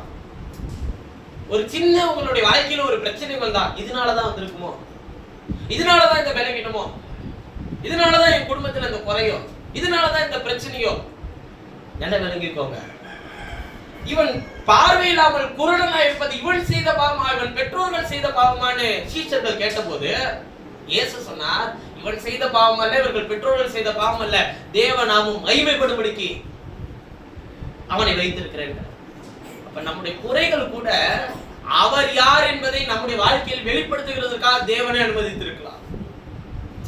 குறையை பார்த்து கலங்க தேவையில்ல, அதிலே தேவன் எப்படி நம்மளை நடத்த போகிறார் என்கிற அற்புதமான நடத்துதலுக்காக காத்திருப்போம். கர்த்தருடைய கரம் பிடித்தால் அதில் இருந்தாலும் ஒரு நிமிஷத்தில் நம்மளை தூக்கி வெளியே எடுத்துட்டு போயிடுவார். அது அக்கினி ஜுவாலை சிங்கை கேபி அதெல்லாம் முக்கியமே கிடையாது அவருக்கு. நாம எந்த சூழ்நிலையில இருக்கிறோமோ அந்த குறைவுகளில் குறைவை நிறைவாக்குகிற தேவனை பெற்றிருக்கிறோமா என்பதை என்கிற விசுவாசத்தோடு பயணம் செய்வோம். அப்ப நல்ல கவனிக்க, சத்துரு என்ன செய்துட்டே இருப்பானா, உன்னிடத்தில் இருக்கிற குறையை சுட்டி காட்டி, உன்னிடத்தில் இருக்கிற பலவீனத்தை சுட்டி காட்டி, உன்னிடத்துல இருக்கிற பிரச்சனையை சுட்டி காட்டி, உன்னிடத்துல இருக்கிற போராட்டத்தை சுட்டி காட்டி இப்படியே பண்ணிக்கிட்டே இருப்பான். அதான் சொல்ற, நான் கிறிஸ்து, நான் சிலுவையில அவனை ஜெயித்தேன். ஆனா இன்னும் அவருடைய சரீரமாகிய நான் என்ன ஆகல, அவனை ஜெயிக்கல. அதனாலதான் அவர் என்ன சொல்றாருன்னா, எல்லா சத்துருக்களையும், அதாவது இது அதெல்லாம் கிடையாது, எல்லா சத்துருக்களையும் தமது பாதத்திற்கு கீழாக்கி போடு வரைக்கும் அவர் ஆளுகை செய்ய வேண்டியதுன்ற. அப்ப எல்லா சத்துருவையும் எங்க போறாரா, தமது பாதத்திற்கு கீழே. இப்ப பாதம் யாரு, பாதத்துக்கு கீழே யார் வரா, சத்துரு வருவான். பாதம் யாருங்க, கிறிஸ்துவின் சரீரத்துல. இப்ப என் சரீரத்துல தலை கிறிஸ்துனா மற்ற அவையெல்லாம் அவர் சொல்றாரு. இப்ப என்னுடைய சரீரம் தான் கிறிஸ்துன்னு வச்சுக்கோங்க. இப்ப என் தலை வந்து யாருன்னு அவர் சொல்றாருன்னா, நான் தான்ப்பா அவனுக்கு தலை, என் சரீரத்தின் அவைகள் எல்லாம் நீங்க தான்றாரு. இப்ப தலை ஜெயிச்சாச்சு சத்ருவ. இப்ப நீங்களும் நானும் என்ன பண்ண வேண்டியதா இருக்கு, அவனை ஜெயிக்க வேண்டியதா இருக்கு. அவனை ஜெயிக்கிறதுக்கு அவர் சொல்றாரு, நீ ஜெயிக்க வேணாம், எல்லா சத்திரையும் உன் பாதத்துக்கு கீழே கொண்டு வரேன், அதுக்கு நான் உன்னை ஆளுகை செய்யணும்.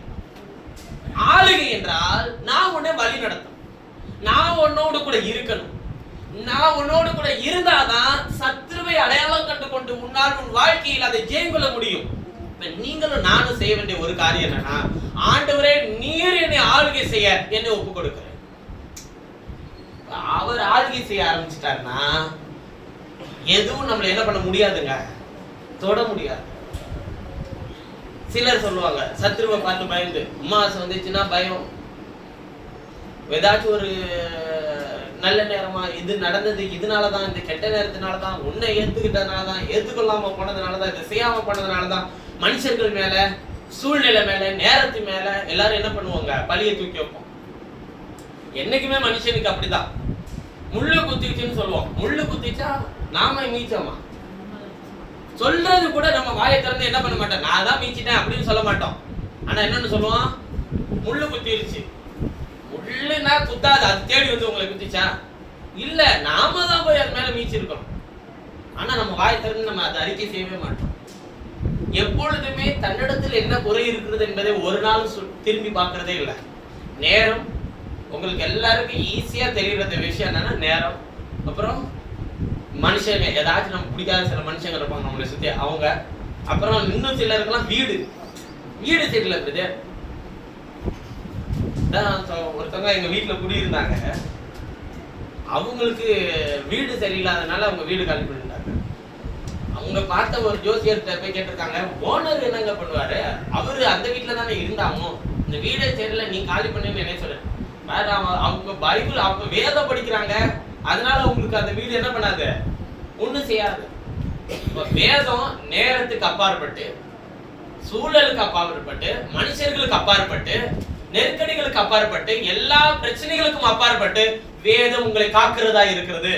கர்த்தருடைய வசனம் தமக்கு, கர்த்தருடைய வசனத்துக்கு பயந்து இருக்கிறவனை அவர் சூழ பாலை மெருங்கி காக்கிறவராய் இருக்கிறார். அப்ப நீங்க எதுக்கு பயந்தா அவர் உங்களை ஆளுகை செய்வாருங்க. கர்த்தருடைய வசனத்துக்கு கீழ்ப்படிந்தால், வார்த்தையை ஏற்றுக்கொண்டால், கர்த்தருடைய வசனம் உங்களுக்குள் இருந்தால் அதுதான் ஆளுகை. அதான் அவர் சொல்றாரு, உம்முடைய ராஜ்யம் வருவதாக, உம்முடைய சித்தம் பரமண்டலத்திலே செய்யப்படுகிறது போல பூமியிலேயும் செய்யப்படுவதாக. ராஜ்யம் என்றால் ஆளுகை. அவர் உங்களை ஆளுகை செய்யணும்னு விரும்புறாரு. இப்ப நம்ம ஆளுகை செய்துட்டு இருக்கிறது யாரு? ஸ்டேட்ல வந்து ஸ்டாலின் பிரதர், சென்ட்ரல்ல வந்து மோடி பிரதர்.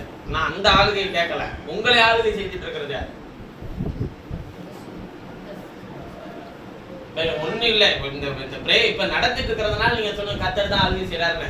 இப்ப இதே 1 மணி நேரத்துக்கு முன்னாடி, ஒரு 2-3 மணி நேரத்துக்கு முன்னாடி கூப்பிட்டு உட்கார வச்சு உங்களுக்கு என்ன பிரச்சனைன்னு கேட்டோம்னா, யார் ஆளுகை செஞ்சுட்டு இருக்கிறதுன்றது நம்மளால என்ன பண்ண முடியும், ஈஸியா கண்டுபிடிச்சிடலாம். பிரச்சனை தான், ஜுரம் பிரதர், பலவீனம் பிரதர், போராட்டம் பிரதர், நெருக்கடி பிரதர், சொல்ல முடியல பிரதர், தேவை பிரதர், எதிர்பார்ப்பு பிரதர், இப்படின்னு ஒவ்வொருத்தவங்களையும் ஒவ்வொன்றும் ஆளுகை செய்துட்டே இருக்கும், என்னையும் கூட. ஆனால் நல்ல விளங்கிக்கோங்க, அதுதான் சொல்றாரு, எல்லா சத்துருக்களைன்றாரு. உன்னை எதெல்லாம் என்னை விட்டு பிரிக்க முயற்சி செய்தோ, அது உயர்வோ தாழ்வோ குறைவோ வறுமையோ வேதனையோ கஷ்டமோ பலவீனமோ சுகவீனமோ, எதெல்லாம் என்னை விட்டு உன்னை பிரிக்க முயற்சி செய்தோ அந்த எல்லா சத்துருக்களையும் உன்னுடைய பாதத்துக்கு கீழாக்கி நான் போடுறேன். அதுவரையிலும் நீ ஆளுகை செய்ய எனக்கு இடம் கொடு. அங்க யவீருவினுடைய மகள் வியாதியா இருக்கும் போது இயேசுவின் இடத்தில் வருகிறார். ஆண்டவரே, என் மகள் வியாதியா இருக்கிறார், நீ வந்து சுகப்படுத்துன்னு சொல்லி கேட்க. இவர் என்ன பண்றாரு, அங்க கூட்டங்களை நடத்திட்டு இருக்கிறார். போக லேட் ஆகுது. அப்ப அதுக்குள்ள இன்னொரு செய்தி யவீருக்கு வருது. என்ன சொல்லுது? போதகரை வருத்தப்படுத்த வேண்டாம், உன் மகள் என்ன பண்ணிட்டா, மரிச்சிட்டா. அதுக்கு இயேசு சொல்றாரு, பயப்படாத, விசுவாசம் உள்ளவனாயிரு. இப்ப இவர் வியாதியா இருக்கும்போது கூப்பிடும் போதே இவர் போயிருக்கலாம். இப்ப மரிச்சதுக்கு அப்புறமேட்டு இவர் சொல்ற, பயப்படாத, நீ விசுவாசம் உள்ளவனாயிரு. எல்லா தாரை ஊதுறவங்க எல்லாம் வந்துட்டாங்க, ஊதிக்கிட்டு இருக்கிறாங்க, எல்லாரும் அழுதுகிட்டு இருக்கிறாங்க. ஏன் தூங்குகிறவங்க இடத்துல போய் அழுதுட்டு இருக்கிறீங்க, எல்லாம் வெளியே போவான்னு சொன்னா எல்லாரும் என்ன நினைச்சிருப்பாங்க?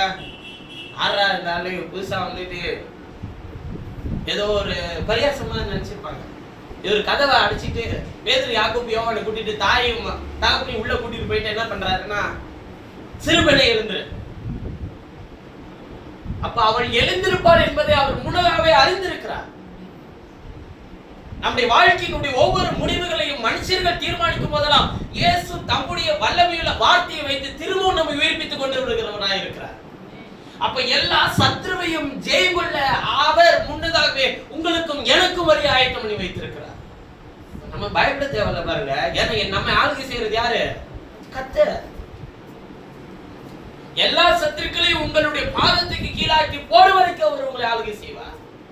அதுக்காக அவர் காத்துக்கிட்டு இருக்கிறார். இப்ப கடைசி சத்துரு என்ன? மரணம். இப்ப இவனையும் ஜெயிச்ச பிறகு நீங்க என்ன ஆயிருவீங்க?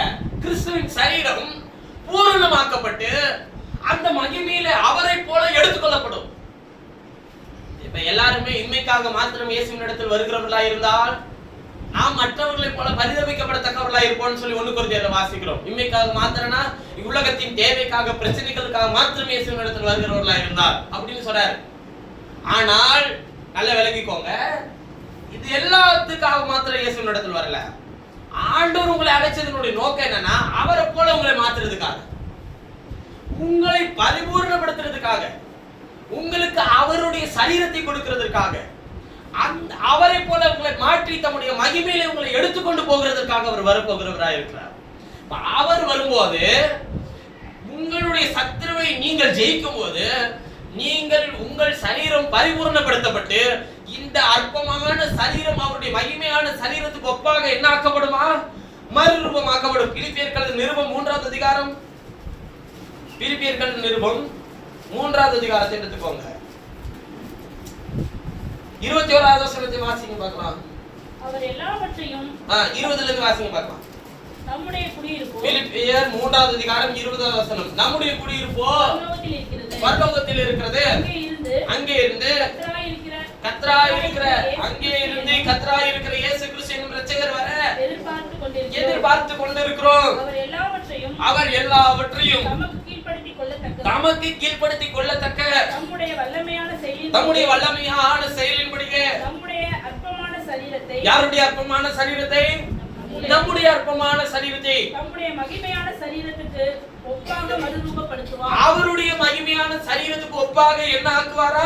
மறுரூபப்படுத்துவார். அப்ப என்ன சொல்றாரு? அவர் வரும்போது உங்களுடைய அற்பமான சரீரத்தை அவருடைய மகிமையான சரீரத்துக்கு ஒப்பாக என்ன ஆக்குவார்? மறுரூபப்படுத்துவார். இப்ப இதுக்காக தானே இயேசுவின் இடத்துல வந்திருக்கிறோம்.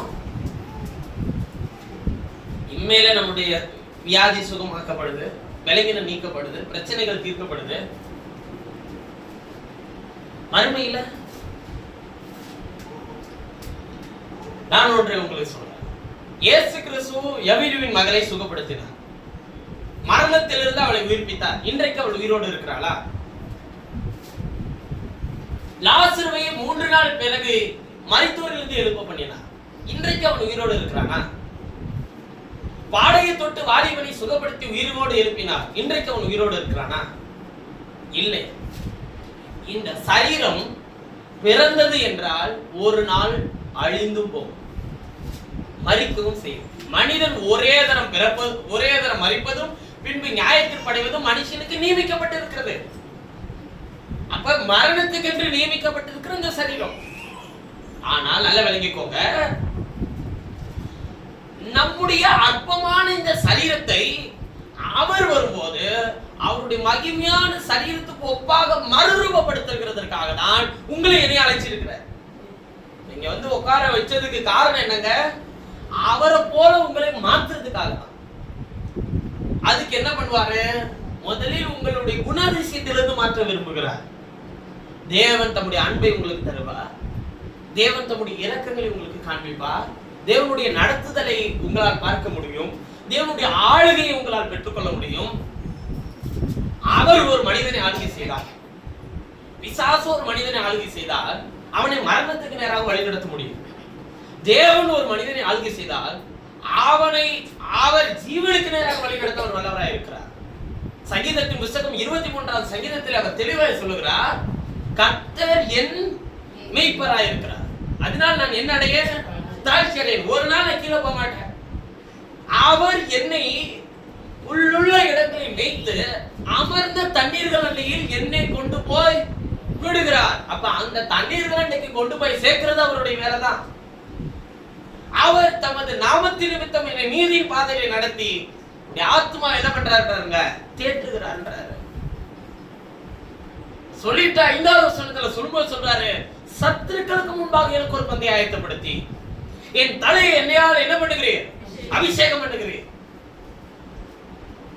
சரீரத்தில் மற்றவைகளை சொல்லவில்லை, தலை அபிஷேகம் பண்ணப்படுதல். கிறிஸ்து உங்களுக்குள் இருப்பாரானால் நீங்களும் விசேஷித்தவர்களாய் கர்த்தர் உங்களை மாற்றவர் வல்லவராய் இருக்கிறார். உங்கள் எல்லா சத்துருக்களுக்கு முன்பாகவும் எல்லா சூழ்நிலைகளுக்கு முன்பாகவும் கர்த்தர் உங்களுக்கும் எனக்கு ஒரு பந்தியை ஆயத்தப்படுத்தி வைத்து நம்முடைய தலையை, அதாவது நான் இவனை ஆளுகை செய்கிறேன், அவர் ஆளுகை செய்கிற அவருடைய பிள்ளைகளை அவர்கள் வித்தியாசமாய் நடத்தவர் வல்லவராய் இருக்கிறார்.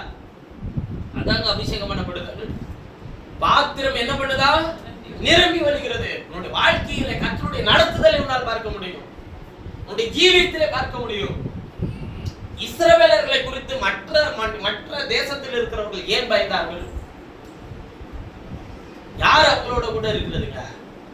நான் தேவன் அவர்களோடு, இஸ்ரவேலின் தேவனே தேவன், தேவன் அவர்களோடு கூட இருக்கிறார் என்பதை அவர்கள் என்ன பண்ணினாங்க? பார்த்தாங்க. அதனால் பயந்துருந்தாங்க. ஈசாக்கு துறவை தோண்டின போது வாக்குவாதம் பண்ணி ஏமாத்தி வாங்கிக்கிட்டான். மறுபடியும் துறவை தோண்டின போது வாக்குவாதம் பண்ணி ஏமாத்தி வாங்கிக்கிட்டான். 3வது முறை துறவை தோண்டின போது வாக்குவாதம் பண்ணும் போது சொல்ற, கர்த்தர் உன்னோடு கூட இருக்கிறார், நீ போயிடாதன்றா. நீங்க எந்த காரியத்துல எல்லாம் ஏமாற்றப்படுகிறன்னு நீ நினைக்கிறியோ, தேவன் ஆளுகை செய்கிறதை உலகத்தின் மனிதர்களுடைய கண்கள் காணும். ஏனென்றால் சத்துருக்களுக்கு முன்பாக தேவன் உங்களுக்கும் எனக்கு ஒரு பந்தியை ஆயத்தப்படுத்தி வைத்திருக்கிறார். எல்லா சத்துருக்களையும் உங்களுடைய அதாவது அவர் பாதத்துக்கு கீழாக்கி போடு வரைக்கும் அவர் உங்களை ஆளுகை செய்ய வேண்டியது. அவர் பாதம் அவர் சொன்னது உங்களுக்கு கீழே கொண்டு வர வரையிலும், நீங்க அவனை ஜெயிக்கிற வரையிலும் நான் உங்களை ஆளுகை செய்துட்டே இருப்பேன். நீங்க அவனை மேற்கொள்ற வரையிலும் நான் உங்களை ஆளுகை செய்துட்டே இருப்பேன். நான் சத்துருவை ஜெயிக்க நான் போறேன் பிரதர், பிசாசுக்கு எதிர்த்து நிலங்கள்னு சொல்லி எழுதி இருக்கல, நான் போறேன் பிரதர், எழுதி எங்கெங்கெல்லாம் இது இருக்கோ இதெல்லாத்தையும் நான் ஜெயிச்சு வரேன் பிரதர். உன் சத்துருன்னு சொல்றதே முதல்ல நீங்க வச்சிருக்கிற சத்துரு எது தெரியுமா? உங்க மாம்சம் தான். மற்றதெல்லாம் ஜெயிக்கிறதெல்லாம் விட்டுருங்க. உங்கள் மாம்சத்தின் எண்ணங்களை ஜெயம் கொள்றதா பெரிய சத்துருவே. அது என்னைக்காச்சும் உங்கள்ட்ட நன்மையை குறித்து பேசியிருக்கா? பாரு, இப்ப நமக்கு 1000 பிரச்சனை இருந்தாலும் உங்கள் எண்ணங்கள் சொல்றேன், இப்ப 1000 பிரச்சனை இருந்தாலும் கர்த்தர் நம்முடைய வாழ்க்கையில எவ்வளவு நல்லது செஞ்சிருக்கிறாரு, அதெல்லாம் நினைச்சு இப்ப கொஞ்ச நேரம் பாரு அப்படின்னு உங்க மாம்சம் உங்களுக்கு சொல்லியிருக்கா? உங்கள் எண்ணங்கள் உங்களோடு பேசியிருக்கா? இப்ப என்ன பலவீனம் இருந்தாலும் உன்னை எத்தனை சூழ்நிலையில் பலப்படுத்தி வந்திருக்கிறார், உங்கள் எண்ணங்கள் உங்களோடு பேசியிருக்கா? பேசாது. ஒரு நாள் மனுஷிகத்தினுடைய எண்ணங்கள் நம்முடைய வாழ்க்கையில செய்த எண்ணில்லாத நன்மைகளை மறந்துட்டே தான் இருக்கும். அதனாலதான் ஒவ்வொரு ஜெபம் முடியும் போது என்ன சொல்றோம்? என் ஆத்துமாவை கர்த்தரை சோதரி, என் முழு உள்ளமே அவருடைய பரிசுத்த நாமத்தை சோதரி, என் ஆத்துமாவை கர்த்தரை சோதரி, அவர் செய்த சகல உபகாரங்களை மறக்காது. ஏன்னா ஆத்மா எல்லாத்தையும் என்ன பண்ணிருங்க, சீக்கிரமா மறந்துடும். ஆத்மானா என்ன? உங்கள் விருப்பம். ஏன்னா தினந்தோறும் விருப்பம், வேற வேற விருப்பங்கள் போயிட்டே இருக்கும். ஆனா கர்த்தர் செய்த எண்ணில்லாத நன்மைகளை மறந்து விடாதீர்கள். இந்த காலை வேளையிலே கர்த்தர் உங்களையும் என்னையும் இந்த இடத்துக்குள் அழைத்து கொண்டு வந்ததனுடைய பிரதான நோக்கம் உங்களை தம்முடைய பரிசுத்த இரத்தத்துக்குள் காத்துக்கொள்ளவும், எல்லா சத்துருக்களையும் உங்களுடைய பாதத்துக்கு கீழாக்கி போடுகிறவர்களும் உங்களையும் என்னையும் ஆளுகை செய்கிறேன் என்று கர்த்தர் வாக்கு பண்ணி இருக்கிறார். நிச்சயமாய் ஆளுகை செய்வார். உங்கள் சூழ்நிலைகள் எதுவா இருந்தாலும் அவர் உங்களை ஆளுகை செய்யும் போது நீங்கள் அவனை ஜெயங்கொள்ளுகிறவர்களாக கர்த்தர் மாற்றுகிறவராக இருப்பார் என்று சொல்லி என் வார்த்தை நிறைவு செய்கிறேன். நாம் யாரும் ஜெபம் செய்கிறோம். நாம் யாரும் ஜெபம் செய்கிறோம். எங்கள் நேசிக்கிற எங்கள் பரலோக பிதாவே, ஆசீர்வதித்து கொடுக்கப்பட்ட அற்புதமான இந்த நல்ல ராத்திரி வேளை காலை வேளைக்காக உம்முடைய பரிசுத்த இரத்தத்துக்குள்ளாகவும் தேவனுடைய ஆளுகைக்குள்ளாகவும் எங்களை மறைத்துக் கொள்ளுமையா. எல்லா சத்துருக்களையும் தமது பாதத்திற்கு கீழாக்கி போடும் வரைக்கும் என்று நீ சொல்லியிருக்கிறேன். நீர் உம்முடைய ஆளுகையிலே எப்படி இருக்கிறேன்? நீர் வலது பாரிசத்தில் இருக்கும்போது, அதாவது நீர் அந்த மகிமையில் இருக்கும்போது எல்லா சத்துருக்களையும் நீர் எங்களுடைய பாதத்துக்கு கீழாக்கி போடுவீர் என்கிற நம்பிக்கையோடு நம்ம இருக்கிறோம். ஏனென்றால் நீர் சிலுவையில் அவனை ஜெயித்திருக்க தாவே, நீர் அவனை மேற்கொண்டிருக்கிறேன். இனிமேல் நாங்கள் அவனை புதிதாக மேற்கொள்ள போகிறதில்லை. எங்கள் தலை என்ன செய்கிறதோ, என்ன கட்டளை எடுக்கிறதோ, கிறிஸ்து எங்களுக்கு என்ன கொடுக்கிறாரோ, எதை வெளிப்படுத்துகிறாரோ, எதை எங்களிடத்தில் பேசுகிறாரோ, எதை எங்களுக்கு சிந்தனைகளை தருகிறாரோ அதை மாத்திரமே செய்ய எங்களை ஒப்புக் கொடுக்கிற கர்த்தாவே. அவை எங்கள் சுயமாய் ஒன்றை சிந்திக்காமல், சுயமாய் ஒன்றை செய்யாமல், தலையாகிய கிறிஸ்து என்ன சொல்லுகிறாரோ அதையே செய்கிறவர்களாக எங்களை ஒப்புக் கொடுக்கிறோம் கர்த்தாவே. தலையாகிய கிறிஸ்து என்ன சொல்லுகிறாரோ அதை கேட்கவே எங்கள் செவிகளை திறந்து ஒப்புக் கொடுக்கிற கர்த்தாவே. தலையாகிய கிறிஸ்து என்ன சிந்தனை எங்களுக்கு தருகிறாரோ அதை கேட்டு எங்கள் ஜீவியத்தை வாழ ஒப்புக் கொடுக்கிற கர்த்தாவே. தலை சொல்லுகிறதை இவ்வளவு நாட்கள் நாங்கள் கேட்காமல் இருப்போமானால் எங்களை தயவாய் மன்னியும் கர்த்தாவே. எங்களுடைய சுய விருப்பத்தின்படி நாங்கள் வாழ்ந்திருந்தால் எங்களை தயவாய் மன்னியும் கர்த்தாவே. உம்முடைய விருப்பம், உம்முடைய சித்தம் எங்களுடைய வாழ்க்கையில் நிறைவேற ஒப்புக் கொடுக்கிறோம். உங்களுடைய வாழ்க்கையினுடைய ஒவ்வொரு அவயங்களையும் இங்கே பொறுப்பெடுத்துக் கொள்ளுங்க கர்த்தாவே. இப்பொழுது பலவீனமாய் இருக்கலாம், பலப்படுத்துங்க கர்த்தாவே. இப்பொழுது சுகவீனமாக இருக்கலாம், சுகமாக்குங்க கர்த்தாவே. இப்பொழுது தேவைகள் இருக்கலாம், தேவைகளை சந்திக்கிறவராய் நீ கூட இருந்து நடத்த ஆண்டவரே. இப்பொழுது குறைகள் இருக்கலாம், நிறைவு செய்கிறவர் நீ கூட இருந்து நடத்த வேண்டுமா நான் ஜெபிக்கிறேன் கர்த்தாவே. ஆண்டவரே, இப்பொழுது எங்களுடைய வாழ்க்கையில் என்ன காரியங்கள் இருந்தாலும் எல்லாவற்றுக்கும் தேவை ஒன்றே ஒன்றுதான். நீர் மாத்திரம் போதும் கர்த்தாவே. நீர் மாத்திரம் போதும் கர்த்தாவே. நீர் எங்களை ஆளுகை செய்ய வேண்டியது அவசியமா இருக்கிறது கர்த்தாவே. இந்த உலகம் எங்களை ஆளுகை செய்யாமல் நீர் எங்களை ஆளுகை செய்யும் கர்த்தாவே. இந்த உலகத்தினுடைய பாவங்களை எங்களை ஆளுகை செய்யாமல் நீர் உம்முடைய பரிசுத்தம் எங்களை ஆளுகை செய்யும் கர்த்தாவே. இந்த உலகத்தினுடைய உபதேசம் எங்களை ஆளுகை செய்யாமல் உம்முடைய வார்த்தை எங்களை ஆளுகை செய்யும் கர்த்தாவே. உலகத்தினுடைய பலவீனங்களை எங்களை ஆளுகை செய்யாமல் உம்முடைய பலன் எங்களை ஆளுகை செய்யும் கர்த்தாவே. உலகத்தின் சுகவீனங்களை எங்களை ஆளுகை செய்யாமல் உம்முடைய சுகம் எங்களை ஆளுகை செய்யும் கர்த்தாவே. கர்த்தருடைய பலன் ஒவ்வொருவரையும் தொட வேண்டுமா நான் ஜெபிக்கிறேன் கர்த்தாவே. ஏதோ நான் ஒரு உணர்ச்சி வசப்பட்டு உம்முடைய பிள்ளைகளிடத்தில் பேச நீர் அவர்களுக்கு என்ன பேச வேண்டும் என்று எனக்கு காண்பித்தீரோ அதே அன்று இவர்களுக்கு ஒன்று பேசாமல் நான் கட்டளையிடப்பட்டிருக்கிற கர்த்தாவே. நீர் என் நாவை திறந்து உம்முடைய பிள்ளைகளிடத்தில் வெளிப்பட்ட ஒவ்வொரு வார்த்தைக்காகவும் நன்றி செலுத்துகிறேன். இவருடைய வாழ்க்கையில நீர் அந்த வார்த்தையை நிறைவேற்றி விட்ட பிறகு உம்மிடத்தில் திரும்ப செய்ய போகிற தயவிற்காக சோதரம், தேவைகளை சந்திக்க போகிற தயவிற்காக சோதரம், உம்முடைய வார்த்தையின் வெளிச்சங்களை தரப்போகிற தயவிற்காக சோதரம், உம்முடைய சத்தியத்தை அவர்களுடைய வாழ்க்கையில் பரிசையும் கேடமாக்க போகிற தயவிற்காக சோதரம். நீர் வேதத்தில் சொல்லுகிற அந்த மெய்யான சத்தத்தை உம்முடைய பிள்ளைகள் இந்த காலை வேளையிலிருந்து கேட்க நீர் அவர்களை ஒப்புக் கொடுத்திருக்கிறார்கள் கர்த்தாவே. அவருடைய சரீரங்களின் சிந்தனைகளை நீர் ஆளுகை செய்ய வேண்டுமா நான் ஜெபிக்கிறேன். அவர்கள் இருதயங்களை நீர் ஆளுகை செய்ய வேண்டுமா நான் ஜெபிக்கிறேன். அவர்கள் குடும்பங்களை நீர் ஆளுகை செய்ய வேண்டுமா நான் ஜெபிக்கிறேன். அவருடைய வாழ்க்கையை நீர் ஆளுகை செய்ய வேண்டுமா நான் ஜெபிக்கிறேன் கர்த்தாவே. அவர்களை ஆளுகை செய்கிற எல்லா காரியத்தையும், எல்லா மாம்சீகத்தின் எண்ணங்களையும் அவர்களை விட்டு அப்புறப்படுத்தி போடும். உடைய கிருபை இறக்கம் பிரசனம் உடைய பிள்ளைகளை காக்கட்டும், நடத்தும். வேண்டிய நன்மைகள் கிருபையை தந்து வழி நடத்தும். ஆசீர்வதிக்கிற கரம் உம்முடைய பிள்ளைகளை தொட வேண்டுமா நான் ஜெபிக்கிறேன் கர்த்தாவே. கூட நடத்தும், தேவைகளை நடத்தி சந்தையும் கர்த்தராகிய இயேசு கிறிஸ்துவின் இடையற்ற நாமத்தில் வேண்டுதல் செய்கிற ஜீவனுள்ள நல்ல பிதாவே. என் ஆத்துமாவே என் முழுவதுமே அவருடைய பரிசுத்த நாமத்தை சோதரி. என் ஆத்துமாவே கர்த்தரை சோதரி.